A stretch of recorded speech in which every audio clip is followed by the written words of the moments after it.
మీరు చూస్తున్నారు Telangana Samachar. Early morning around 12:30 అయింది. భగత్ నగర్ స్టాచ్యూ దగ్గర ఉన్న ఇల్లు హౌస్ డకాటీ జరిగింది. ఈ పెటిషనర్ కూడా ఇంటరాక్ట్ చేసాం.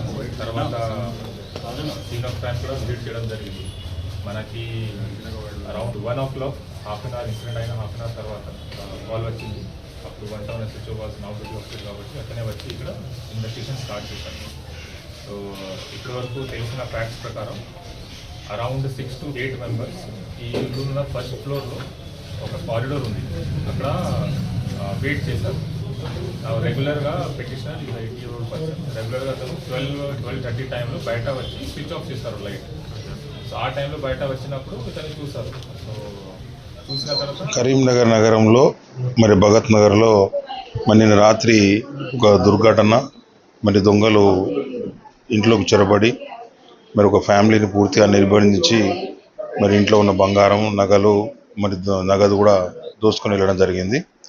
మరి ఒక కుటుంబ సభ్యులు చెప్పిన దాని ప్రకారంగా 3 మహిళలు, ఒక పెద్ద మనిషి మాత్రమే ఇంట్లో ఉన్న సందర్భం.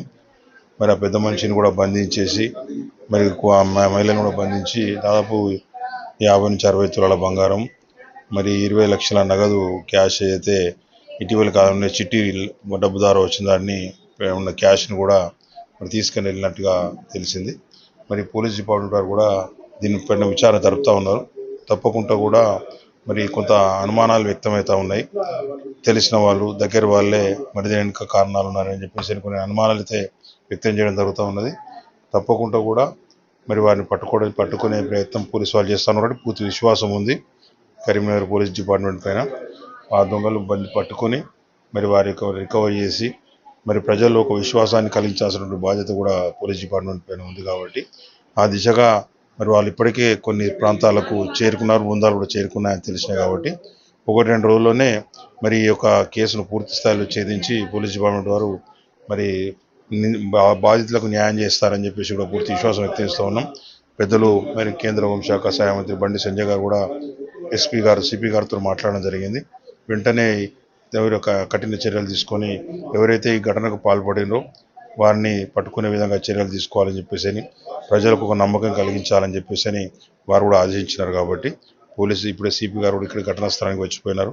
మరి వారి యొక్క కార్యక్రమాలు జరుగుతున్నాయి. సీసీ ఫుటేజ్ ఎక్కడెక్కడ దొరికినాయో, మరి వారు ఏ విధంగా వచ్చినారు, ఏ విధంగా పోయినారు, వారు మాట్లాడిన భాష ఏంది, వారు ఏ విధంగా బిహేవ్ చేసినారు కుటుంబ సభ్యులతో అనే దాన్ని బట్టి చూస్తే మరి వేరే రాష్ట్రానికి చెందిన వాళ్ళని వాయిస్తున్నారు. వేరే రాష్ట్రానికి చెందిన వాళ్ళు ప్లస్ వీళ్ళకి సంబంధించిన కొన్ని కుటుంబ తగాదాల విషయంలో రకరకాలుగా అనుమానాలు వ్యక్తమవుతూ ఉన్నాయి. కాబట్టి అవన్నీ కూడా 2-3 రోజుల లోపల 2 days లోపల బయటకు వచ్చి బాధితులకు న్యాయం జరుగుతుందని ఆశిస్తాము.